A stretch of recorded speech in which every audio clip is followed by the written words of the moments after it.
Welcome to மோகன் consulting. நம்ம பார்க்க போற வண்டி பாத்தீங்கன்னாக்கா பல்சர்ல 150cc சிங்கிள் டிஸ்கிங்க. இந்த கண்டிஷன்ல வந்து பாத்தீங்கன்னாக்கா நம்ம பாக்குற பட்சத்திலே தெரியும் உங்களுக்கு 2020 மாடலா 21 கேட்பீங்க. கண்டிப்பா சொல்றாங்க 2014 மாடல் தாங்க. அந்த அளவுக்கு ஒரே ஒரு ஓனர் கைப்பற்றா கிளீனா வச்சிருந்தாங்க. செல்ஃப் கிளிப்ல இருந்து எல்லாமே பர்ஃபெக்ட் கண்டிஷன். ஒரு புரண்ட மாதிரி சொல்ல முடியாதுங்க. மீட்டர் முதல் கொண்டு சீட்டு கவர்ல இருந்து டேங்க் கவர்ல இருந்து மிரர்ல இருந்து எல்லாமே பர்ஃபெக்ட் கண்டிஷன் நம்ம போட்டு வச்சிருக்கோம்.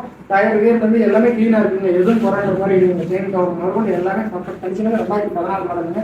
வித் லோக்கல் இருக்காதுங்க. இந்த வண்டிக்கு நம்ம சொல்ற ரேட்டு பாத்தீங்கன்னாக்கா கண்டிஷன் வந்து கிளீனா இருக்கிற வண்டிக்கும் நம்ம ரொம்ப ரேட் தான் கம்மியாக தான் கோட் பண்றாங்க. வெறும் 29,500 தான் நம்ம கோட் பண்றோம். நேரில் வாங்க, வண்டி வந்து பாருங்க, ஓட்டி பாருங்க. செல்ஃப்ல இருந்து இன்ஜின் வந்து எல்லாமே கிளீனா இருக்கா, இன்ஜின் ஆயில் இருக்கா, கிளட்சி பிளேட்ல இருந்து எல்லாமே பர்ஃபெக்ட் கண்டிஷன்ல இருக்கா, டயர் எதுவுமே பிளாட் ஆகாம நல்ல கண்டிஷன் ஒர்க்கிங் கண்டிஷன்ல இருக்குங்களா, பிரேக் ரேட்ல இருந்து இன்ஜின் ஆயில இருந்து பிரேக் ஆயில இருந்து எல்லாமே பர்ஃபெக்டா இருந்தான்னு பார்த்து செக் பண்ணி நம்ம கொடுக்குறோம்.